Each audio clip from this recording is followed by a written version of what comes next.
नमस्कार दोस्तों, Kundan study channel में आपका हार्दिक स्वागत है। मैं कुंदन मिश्रा। आज आप लोग का सभी डाउट्स तथा आज मैं कुछ सेशन में सभी डाउट आप लोग का आज सेशन में सब क्वेश्चन कुछ लाया हूँ, ऑब्जेक्टिव क्वेश्चन। मैं कुछ दिनों से वीडियो नहीं डाल पा रहा था बाबू, क्योंकि कुछ नेटवर्क प्रॉब्लम के कारण मेरे हेल्थ प्रॉब्लम के कारण कुछ कारण की वजह से मैं वीडियो नहीं डाल पा रहा था बाबू। लेकिन आज से मैं डेली वीडियो डालूंगा, इसके लिए टेंशन नहीं लेना बाबू। तथा इस सेशन में मैं कुछ ऑब्जेक्टिव क्वेश्चन लाया हूँ, कुछ ऑब्जेक्टिव क्वेश्चन जो होता है बाबू वो लाया हूँ इस सेशन में। तथा आप लोग का डाउट भी क्लियर करूँगा। आप लोग का मैं बहुत कुंदन स्टडी में स्वागत करता हूँ। चलिए शुरू करते हैं। कुंदन स्टडी चैनल में आपका हार्दिक स्वागत है। आप लोग का आज मैं 16 ठो फिजिक्स का क्वेश्चन लाया हूँ ऑब्जेक्टिव, जो बहुत इम्पोर्टेंट है। मैं इसका पीडीएफ फॉर्म टेलीग्राम लिंक मेरा जो है डिस्क्रिप्शन में रहेगा, टेलीग्राम लिंक टेलीग्राम पे भी डाल दूँगा। और मेरा व्हाट्सअप नंबर जो है 9304522995, उससे भी आप अगर मैसेज करते हैं तो आप लोग को मिलेगा, आपको क्वेश्चन मिल जाएगा। उस पर मैसेज कीजिएगा क्वेश्चन पीडीएफ, बस इतना लिख के हाय हेलो कुछ मत लिखिएगा बाबू। ऐसे ही बहुत सारा मैसेज आते रहता है, तो फिर क्वेश्चन पीडीएफ सेंड कीजिएगा लिख के, मैं वो दे दूंगा। नहीं तो मेरे टेलीग्राम पे बाबू तुम लोग जुड़ जाओ। टेलीग्राम पे जाओ, कुंदन स्टडी सर्च मारो, कुंदन स्टडी जो हमारा चैनल है उसको सर्च मारो। टेलीग्राम पहले डाउनलोड कर लो, चाहे अपना अकाउंट बना लो, कुंदन स्टडीज़ पे सर्च मारो, आपको हो जाएगा, ज्वाइन हो जाओ बाबू। सब न्यूज टेलीग्राम पे मिलते रहता है, ये भी न्यूज़ मिलेगा। आज से बाबू तुम लोग का डेली वीडियो आएगा, इसके लिए टेंशन नहीं लेना बाबू। चलो शुरू करते हैं। पहला क्वेश्चन है बाबू, प्रिज्म से प्रकाश की कौन सी परिघटना होती है? प्रिज्म जो होता है बाबू, जो ट्राइंगल शेप का होता है, त्रिभुज शेप का होता है प्रिज्म, उससे कौन घटना होता है? जो एक कलर हम डालते हैं, इधर आके 7 कलर में चेंज होता है बाबू, इधर आके 7 कलर में, अलग अलग कलर में 7 रंग में चेंज होता है। तो कौन सा ये घटना होता है बाबू प्रिज्म से होके? तो इसको हम लोग वर्ण विक्षेपण कहते हैं बाबू। ऑप्शन सी, वर्ण विक्षेपण, प्रकाश का वर्ण विक्षेपण। एक कलर हम लोग वाइट कलर डालते हैं, प्रिज्म ट्राइंगल शेप का होता है, त्रिभुज शेप का, एक कलर वाइट कलर डालते हैं, 7 कलर में चेंज होता है। वही चेंज होने को प्रिज्म से जो 7 कलर चेंज होता है, इसको हम लोग वर्ण विक्षेपण कहते हैं, जो ऑप्शन सी में यहाँ उपस्थित है बाबू, अवेलेबल है ऑप्शन सी में। तो इसका आंसर ऑप्शन सी हो जाएगा बाबू। तुम लोग कॉपी पे नोट कर लो, नहीं तो इसको कॉपी पे नोट कर लो, नहीं तो इसको स्क्रीनशॉट लेके सेव कर लो। देख लो पहले, स्क्रीनशॉट तुम लोग ले लो बाबू, हम रुके हुए हैं। इसका आंसर सी होगा। यहाँ थोड़ा सा दे देते हैं, यहाँ नहीं, यहाँ दिक्कत हो जाएगा, यहाँ थोड़ा सा दे देते हैं, इसको क्लिक करके यहाँ वर्ण विक्षेपण सी होगा, तो इसको स्क्रीनशॉट ले लो। चलो ले लिए, कॉपी पे नोट कर लो। हो गया तो आप वीडियो रोक के कर लेना, ठीक ना। चलो आगे बढ़ते हैं। अगला क्वेश्चन है बाबू, निकट दृष्टि दोष। निकट दृष्टि दोष पहले क्या होता है ये समझो बाबू। निकट दृष्टि दोष जो होता है वो क्या होता है? निकट दृष्टि दोष में हम जो आँख हम लोग का है ना, वो नज़दीक का वस्तु देख पाता है, दूर का वस्तु नहीं देख पाता। ये अधिकतर 18 से लेके 20 वर्ष की उम्र की बच्चों को होता है।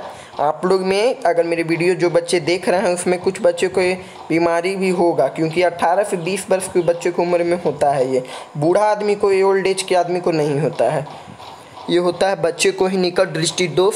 जो नज़दीक का वस्तु देख पाते हैं, दूर का वस्तु नहीं देख पाते हैं। निकट दृष्टि दोष में नज़दीक का जो वस्तु होता है वो नहीं देख पाते, दूर का वस्तु नहीं देख पाते हैं। तो इसमें हम लोग क्वेश्चन क्या बोल रहा है, निकट दृष्टि दोष का निवारण किस लेंस से किया? ये जो निकट दृष्टि दोष है उसको किस लेंस से ठीक किया जा सकता है? कौन सा लेंस का प्रयोग करेंगे कि निकट दृष्टि दोष ठीक हो जाएगा? तो बाबू इसका आंसर होता है अवतल लेंस, बी नंबर। अवतल, कॉनकेव, इंग्लिश में इसको कॉनकेव लेंस बोलते हैं, जो हमको बड़ा फिगर देता है। अवतल लेंस जो होता है बड़ा फिगर देता है। तो हम लोग को दूर का वस्तु नहीं दिखाई दे रहा, तो मतलब हमको बड़ा फिगर ही ना चाहिए बाबू, लार्ज ही फिगर ना चाहिए, लार्ज फिगर ही चाहिए हम लोग को। लार्ज फिगर चाहिए तभी ना हमको दूर का वस्तु दिखाई देगा। इसके लिए अब लोग अवतल लेंस का प्रयोग करते हैं। अवतल लेंस से ही हमको दूर की वस्तु दिखाई देता है। चलिए आगे बढ़ते हैं बाबू। इसका भी तुम लोग स्क्रीनशॉट ले लो बाबू। इसका यहाँ बी पे टिक मार देते हैं। बी आंसर, स्क्रीनशॉट ले लो। चलो ले लिए, आगे बढ़ते हैं। जरा दृष्टि दोष के निवारण के लिए उपयोग किए जाते हैं। जरा दृष्टि दोष देखो बाबू, पहले समझो जरा दृष्टि दोष क्या होता है। माइफिया होता है जरा दृष्टि दोष क्या होता है। एक चश्मा तुम देखते होगे बाबू, एक चश्मा रहता है जो हमें बूढ़े आदमी, ओल्ड एज के जो आदमी रहते हैं, मैक्सिमम 50 वर्ष से जो उम्र अधिक जिनका उम्र होता है 50 वर्ष, वही पहनते हैं। अधिक देखना तुम बाबू, जो चश्मा होता है उन लोग का चश्मा, जैसे मान लो ये चश्मा है, ये जो चश्मा होता है इसमें आधा में देखोगे कि चांद टाइप रहता है स्ट्रक्चर, आधा में जिसमें उत्तल ऊपर रहता है, अवतल नीचे रहता है। उत्तल ही रहता है, कॉनकेव कॉन्वेक्स रहता है। तो उत्तल ऊपर रहता है, कॉनकेव ऊपर रहता है, कॉन्वेक्स नीचे रहता है। कॉनकेव कॉन्वेक्स रखता है चश्मा में। तो वो क्यों चश्मों को कौन चश्मा रहता है, द्विफोकी लेंस होता है। देखो इसका ट्रिक भी है बाबू, दो ठो हो गया इसका, जैसे चश्मा है तो इसको दो ठो हो गया बाबू, ऊपर भी है नीचे भी है, तो दो ठो है तो द्विफोकी, या इसको बाईफोकल लेंस भी कहते हैं। बाईफोकल लेंस भी इसको कहा जाता है। जरा दृष्टि दोष में यही होता है बाबू, ये बीमारी में कि आपको नज़दीक का भी चीज़ नहीं दिखता है, दूर का भी नहीं दिखता है। जैसे आप लोग कभी धूप से आते होंगे, धूप से आते होंगे, कहीं काला जगह पे जाते होंगे, अंधेरा जगह पे, तो आपको कभी लगता है कि दिखाई नहीं दे रहा है, ऐसा लगता है, अनुभव होता है। तो ऐसे ही जरा दृष्टि दोष में दूर का नज़दीक का दोनों का चीज़ नहीं दिखाई देता, वही द्विफोकी लेंस पहना जाता है। ये अधिकतर 50 वर्ष से ऊपर के ही लोग के होते हैं, समझे बाबू। 50 वर्ष से जो ऊपर रहते हैं उन्हीं को होते हैं। चलो बाबू आगे बढ़ते हैं। उसका पहले रुको बाबू, स्क्रीनशॉट तुम लोग ले लो, इसका स्क्रीनशॉट भुला गए थे। देखो टिक मार दिए, सी नंबर है, स्क्रीनशॉट ले लो। चलो ले लिए, आगे बढ़ते हैं। अगला क्वेश्चन है, दीर्घ दृष्टि के निवारण के लिए उपयोग किए जाते हैं। दीर्घ दृष्टि देखो बाबू, ये प्रिंट जो किया है दीर्घ दृष्टि नहीं अच्छा से दिया है, दीर्घ में घ भी होगा। दीर्घ मतलब कि दीर्घ दृष्टि में तो उल्टा, नज़दीक का वस्तु नहीं देखेगा, दूर का वस्तु देखेगा। नज़दीक का वस्तु उसको अच्छा साफ नहीं दिखाता। देखते हो कि पेपर ऊपर पड़ता है तो दूर से करके कोई भी आदमी पढ़ता है, उसको दीर्घ दृष्टि दोष का हुए रहता है बाबू। तो दीर्घ दृष्टि दोष जो होता है उसमें कौन सा प्रयोग करेंगे, लेंस का या चश्मे का। उस चश्मे में किस चीज़ का लेंस लगा हुआ रहेगा, तो दीर्घ दृष्टि में बाबू उत्तल लेंस लगा हुआ रहता है। उत्तल लेंस से हमें नज़दीक की वस्तु दिखाई देती है, समझे। तो उत्तल लेंस का प्रयोग किया जाता है। दीर्घ दृष्टि में तो नज़दीकी का नहीं दिखता है, दूर का दिखता है। वही निकट दृष्टि दोष जो होता है, निकट दृष्टि दोष जो है, निकट दृष्टि दोष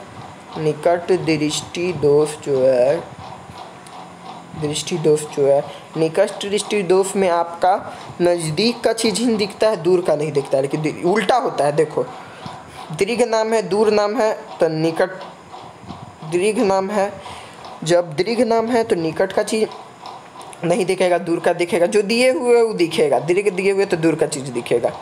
निकट दिए हुए है, निकट दिए हुए है तो निकट का चीज़ दिखेगा। नाम उल्टा है, समझे। निकट दिए हुए तो निकट का दिखेगा, दूर का नहीं दिखेगा। एक ट्रिक है, समझे। इसके लिए प्रयोग करते हैं उत्तल लेंस का, समझे बाबू। तो इसको भी स्क्रीनशॉट ले लो। चलो ले लिए, आगे बढ़ते हैं। अगला क्वेश्चन देखो बाबू, किसी माध्यम के अपवर्तनांक u फेल जो होता है, फेल का नियम का मान क्या होता है। अपवर्तनांक का जो वैल्यू क्या होता है, देखो ये रिफ्लेक्शन में भी पढ़ना है, अपवर्तन में भी पढ़ना है, जो है अपवर्तनांक का नियम। इसको स्नेल का भी नियम कहते हैं, स्नेल का नियम भी पढ़ोगे। आगे चल के हम वीडियो डालेंगे स्नेल के नियम पे, इससे भी क्वेश्चन आता है। और ये बहुत VVI क्वेश्चन है बाबू, ये जो क्वेश्चन है बहुत VVI है। ऐसे तो जितना सेशन में क्वेश्चन है सब रिपीट क्वेश्चन है, जितना भी CBSE बोर्ड चाहो या बिहार बोर्ड चाहो, CBSE बोर्ड में या बिहार बोर्ड में। CBSE हम इंग्लिश फॉर्म में भी इसका PDF दे देंगे। ऐसे तो हम इंग्लिश अधिक प्रयोग करते हैं, हिंदी ही कम यूज करते हैं, लेकिन हम इंग्लिश CBSE बोर्ड में, बिहार बोर्ड में, UP बोर्ड में, सब में इसका आया है क्वेश्चन। झारखंड बोर्ड में एकदम हर बार क्वेश्चन आता है आपका। वही कारण है पॉलिटेक्निक वाले भी बच्चों को भी हेल्प करेगा। पॉलिटेक्निक में भी, ITI में भी क्वेश्चन, ITI जो होता है एंट्रेंस एग्जाम, पॉलिटेक्निक ITI का भी एग्ज़ाम जो होता है उसका भी काम आएगा ये क्वेश्चन। तो ये स्नेल का नियम इसको भी बोलते हैं। हम आगे चल के स्नेल का नियम का वीडियो भी डालेंगे। स्नेल का नियम का मान क्या होता है, तो ये तो रटने का बात है बाबू। साइन आई बटे साइन आर इसका वैल्यू होता है। चलो बाबू इसका भी स्क्रीनशॉट ले लो। इसको स्नेल का भी नियम कहते हैं, SNELL, स्नेल्स लॉ। स्नेल्स आप स्टॉफी से लॉ, स्नेल लॉ भी इसको कहते हैं, लोग जानते ही होंगे।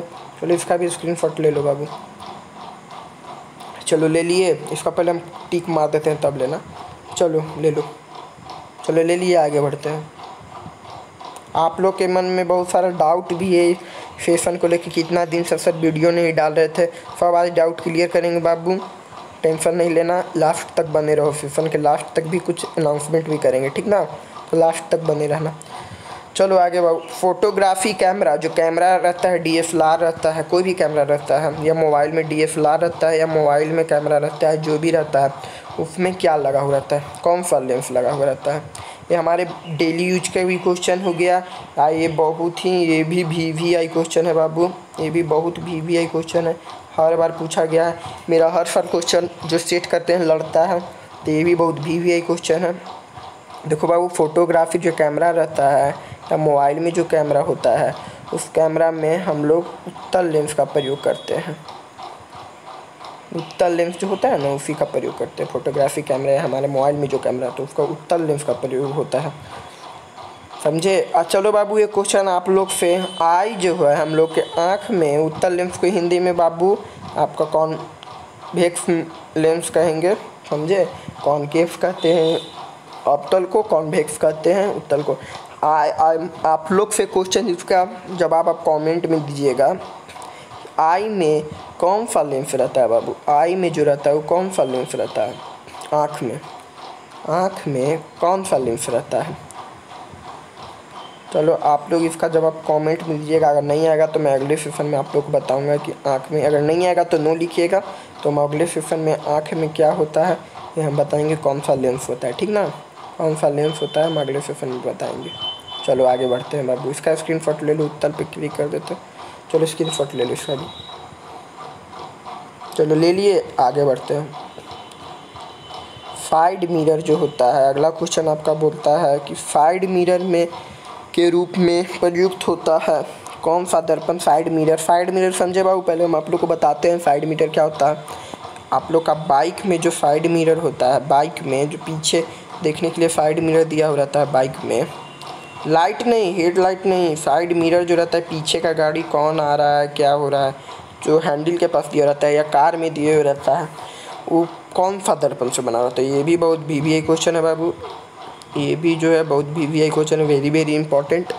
तो क्या प्रयोग होता है साइड मिरर के उपयोग में, तो उत्तल दर्पण रहता है बाबू। साइड मिरर के उपयोग में उत्तल दर्पण लगा हुआ रहता है साइड मिरर की जगह पे, तो आप देख सकते हैं। ऐसे देखो, उत्तल दर्पण तुम लोग जानते ही होंगे कि सीधा फिगर बनाता है, उत्तल और समतल दर्पण सीधा फिगर बनाता है। तो आपका ट्रक उरक आते रहता है या दूर का ही फिगर बना देता है, दूर से ही आ रहा है तो आपको दिखाई देता है। इसका बरकता का है कि बाहर की ओर रहता है, तो इसी कारण साइड मिरर में उत्तल दर्पण का प्रयोग करते हैं। देखो बाबू, तुम लोग रटने की बात नहीं है, हम कॉन्सेप्ट भी देंगे, ऐसा नहीं है, थ्योरी कॉन्सेप्ट सब देंगे। चलो इसको भी स्क्रीनशॉट ले लो। जान गए ना साइड मिरर के रूप में क्या प्रयुक्त होता है, क्यों प्रयुक्त होता है उत्तल दर्पण साइड मिरर में, यही क्योंकि इसका बरकता बाहर की ओर रहता है तथा ये जो है सीधा इमेज बनाता है, सीधा और काल्पनिक इमेज बनाता है। जो पता मतलब चलता है, दूर कहीं वस्तु नज़दीक कर देता है, इसे पता चलता है। चलो इसका स्क्रीनशॉट ले लो बाबू, स्क्रीनशॉट ले लो, ले लिए। चलो आगे बढ़ते हैं। किस दर्पण से वस्तु का बड़ा प्रतिबिंब बनता है। अगला क्वेश्चन ये आपका बोल रहा है, किस दर्पण से वस्तु का बड़ा प्रतिबिंब बनता है। किस दर्पण से बड़ा प्रतिबिंब, अभी आप लोग को हम बताएं कि छोटा प्रतिबिंब, पीछे वाले क्वेश्चन में देखो बताए थे कि छोटा प्रतिबिंब उत्तल दर्पण से बनता है। तो ये तो दिमाग वाली बात है कि बड़ा प्रतिबिंब किससे बनेगा, अवतल से बनेगा। देखो बाबू, अवतल का से बड़ा प्रतिबिंब बनता है, देखना जो दंत चिकित्सक रहते हैं ना, डेंटिस्ट, दंत चिकित्सक जो रहते हैं, डेंटिस्ट जिनको बोला जाता है, दांत का इलाज जो करते हैं, तो दांत चेक करने के लिए हर बार बहुत बार क्वेश्चन ही किया है बाबू, बहुत बार ही क्वेश्चन है। वो दांत चेक करने के लिए कौन सा का प्रयोग करते हैं। अब हाँ, तो दांत का चेक करने के लिए कौन सा दर्पण का प्रयोग बहुत बारी क्वेश्चन किया गया है। कौन सा दर्पण का प्रयोग करते हैं, तो अवतल दर्पण का आप लोग जानते हैं। कॉनकेव का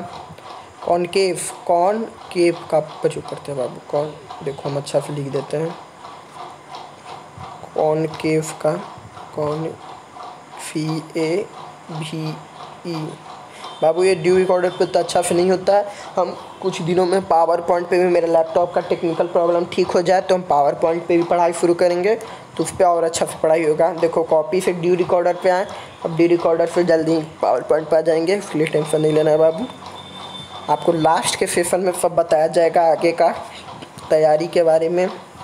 और मैं क्या आज लाइव आऊँगा आप लोग से बात करने, ठीक ना। तो आप लोग बताइएगा क्या क्या आप लोग को प्रॉब्लम हो रहा है। ऐसे तो मैं जो पेड स्टूडेंट थे प्लस वाले, वो लोग तो पढ़ रहे हैं हमसे, उनको डेली में लाइव वीडियो दे रहा था, लेकिन यूट्यूब पे नहीं डाल पा रहा था। उसका भी मैं रीज़न बताऊंगा, ठीक ना। तो उसके लिए टेंशन नहीं लेना है, भी बताऊंगा। किस दर्पण से वस्तु का, तो उत्तल दर्पण से बाबू बड़ा प्रतिबिंब बनता है, तो तुम लोग जानेंगे। देखो दंत चिकित्सक भी इसका प्रयोग करते हैं, समझे। तो इसका भी स्क्रीनशॉट ले लो बाबू। चलो ले लिए, चलो आगे बढ़ते हैं। किस उत्तल लेंस का फोकसांतर, किसी उत्तल लेंस का फोकसांतर जो है, फोकस जिसको बोलते हैं, फोकस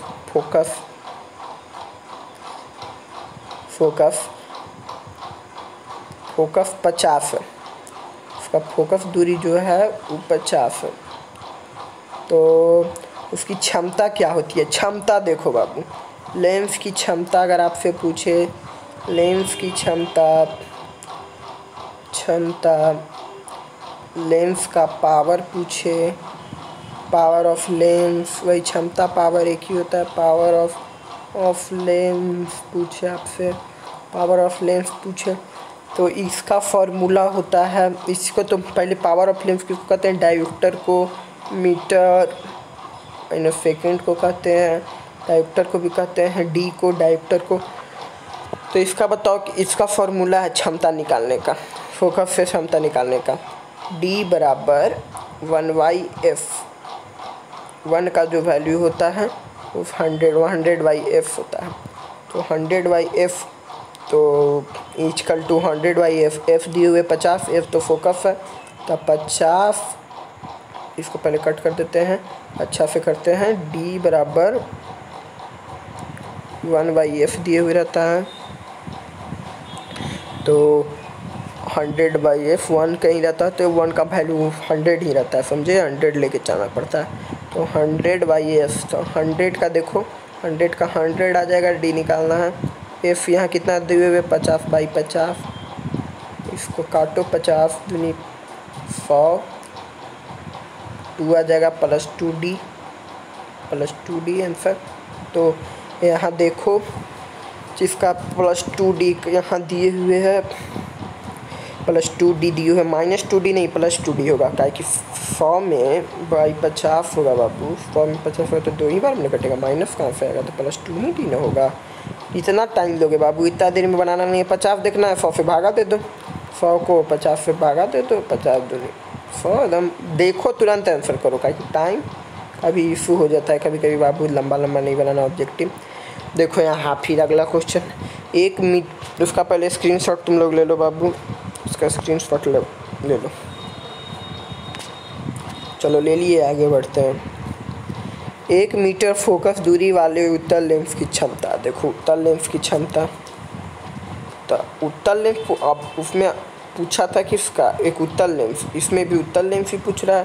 तो 1 मीटर वाले फोकस दूरी के, तो 1/f हो जाएगा, तो 1/1, तो 1D हो जाएगा बाबू। यहाँ भी 1D हो जाएगा, समझिएगा तुम लोग। इसका तो बताने का ज़रूरत नहीं, पीछे वाला क्वेश्चन बता दिए, तो 1D होगा। यहाँ भी स्क्रीनशॉट तुम लोग लेना चाहते हो तो ले लो। चलो बाबू हो गए, आगे बढ़ते हैं। अगला क्वेश्चन आपका बोलता है, किसी गोलीय दर्पण की वक्रता त्रिज्या 50 सेंटीमीटर है, उसकी फोकस दूरी ज्ञात कीजिए। किसी गोलीय दर्पण जो होता है, गोलीय दर्पण जो हेमिस्फीयर जो है मिरर, इसका जो है रेडियस जो है बाबू, रेडियस जो है 50 सेंटीमीटर है, 50 सेंटीमीटर है। इसका रेडियस 50 सेंटीमीटर है। तो फोकस निकालने को बोल रहा है। तो इसका फॉर्मूला होता है F बराबर R/2, F बराबर R/2। हिंदी में फोकसांतर बराबर, फोकस बराबर त्रिज्या वक्रता त्रिज्या बटा 2। इसको हम प्रूफ भी करवाएंगे बाबू कि F बराबर R/2 क्यों होता है, ये प्रूफ भी करवाएंगे। प्रूफ करने के लिए भी आता है एग्जाम में, इसको हम प्रूफ भी करवाएंगे। तो R/2 होता है। तो यहाँ देखो बाबू, अगर हम F बराबर R/2 में यहाँ लिख देते हैं R/2, तो इसको बोलते हैं R का वैल्यू 50/2, 50 हो जाएगा, 25 सेंटीमीटर। तो 25 किस में दिख रहा है, फी में, तो फी हो जाएगा। इसका हम फार्मूला ऊपर लिख देते हैं F बराबर R/2। मेरा तबीयत थोड़ा ठीक नहीं है बाबू, उसके लिए थोड़ा मैं भी, चलो बाबू इसका भी स्क्रीनशॉट ले लो। चलो ले लिए, फार्मूला का भी ले लो या कॉपी में नोट कर लेना फार्मूला, समझे। कॉपी में फार्मूला को नोट कर लेना या स्क्रीनशॉट भी ले लो। चलो आगे वाला क्वेश्चन देखते हैं। प्रकाश का वर्ण विक्षेपण किस उपकरण में संभव है। तो क्वेश्चन पहले भी था बाबू, किस उपकरण में संभव है। देखो 2 बार रिपीट हो गया, इसका मतलब कि बहुत VVI क्वेश्चन है बाबू, VVI क्वेश्चन है। मैं ये जो PDF फॉर्म है कोई बुक का नहीं है बाबू, ये जो PDF फॉर्म है मैं खुद बनाता हूँ, टाइपिंग करवाता हूँ, तो आप लोग के लिए क्वेश्चन मैं लाता हूँ। ये कोई का मैं कॉपी नहीं करता हूँ, खुद बनाता हूँ और लाता हूँ। इसके लिए एक लाइक तो बनता है बाबू, एक लाइक कर देना बाबू। चैनल पर नए आए हो तो सब्सक्राइब कर देना, तथा वीडियो को अपने दोस्त के पास भी देना, अगले दोस्त के पास भी, कि वो अगर इस लॉकडाउन में पढ़ नहीं पा रहा है, कोचिंग ट्यूशन तो अभी खुले हुए नहीं है बाबू, इस लॉकडाउन में पढ़ नहीं पा रहा है तो भी पढ़ ले। हम डेली अब यूट्यूब पे भी वीडियो देंगे। पेड स्टूडेंट तो ऐसे डेली पढ़ ही रहे थे, प्लस वाले आप लोग को भी डेली वीडियो मिलेगा।